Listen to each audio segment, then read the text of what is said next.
If we were standing in your physical shoes, we would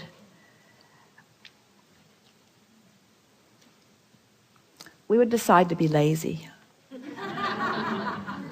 We're reaching for the perfect word. We would decide to be lazy for a little while, because in your giving yourself permission to be lazy, you're giving yourself permission to allow your grid to fill in with everything that you've already chosen and put into your vortex. The word lazy has an unpleasant connotation, doesn't it? Because it's humans measuring themselves against other humans based upon a flawed premise. And the flawed premise is, the more you do, the more you're worth. And that is the most flawed of all flawed premises. I'd like to give you the premise that is at the basis of your universe. The better you feel, the more you allow. You could not be more deserving. You came as deserving beings into this time-space reality with powerful and clear intent. You've been mixing it up with others and defining what's important, not only to you personally, but important to you on behalf of others. You've included in your vortex the well-being of many others. In some cases, mass consciousness. In some cases, a community. In some cases, a family. But you've included in your vortex a desire for the well-being of far more than your personal self. But it is necessary for you to tend to the well-being of your personal self in order to be a productive advocate for the well-being for anyone else. In other words, you cannot give, or you cannot extend, or you cannot punctuate, or you cannot accentuate, you cannot assist anything that you are not already feeling.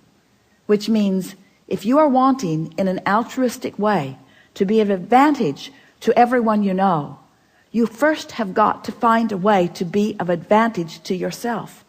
Which means you want to carve out more time to be nicer to yourself. More private time. More time under the bridge. More time where others are not telling you what to do. More time when you are satisfying your own personal intention for things.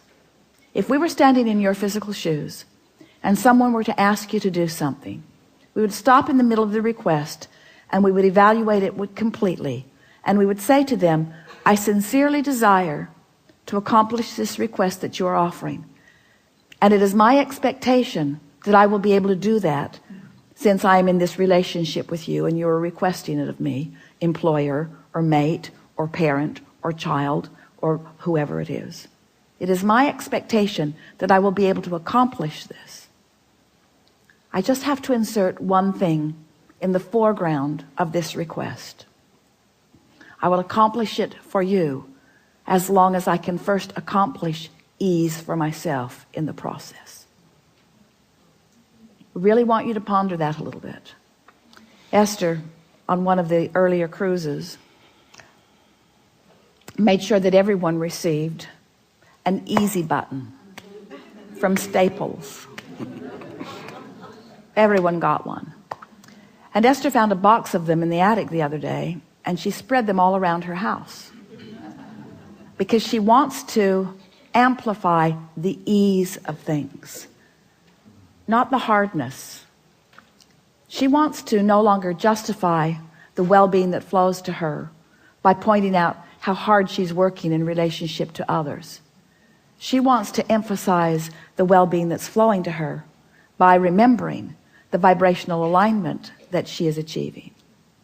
If we were standing in your physical shoes, we would do these things every day, and then anything else that you have time for.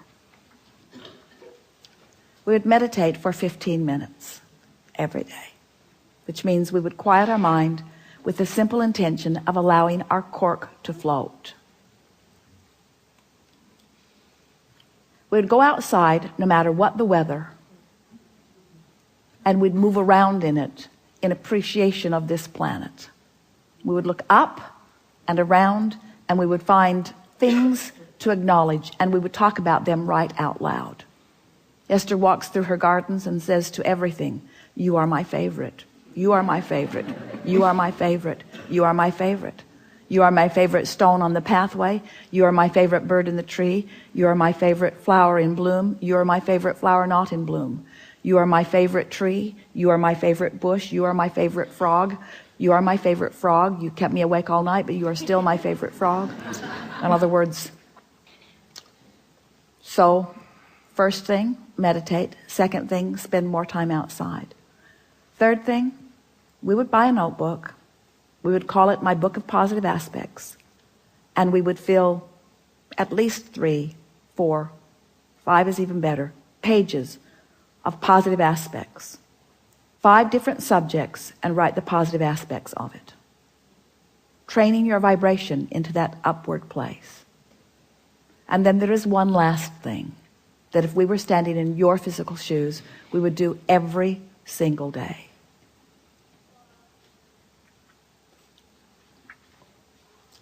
We would look upward and outward. It's best if you do it outside or standing at a window. And we would acknowledge that there are universal forces that are focused right at you.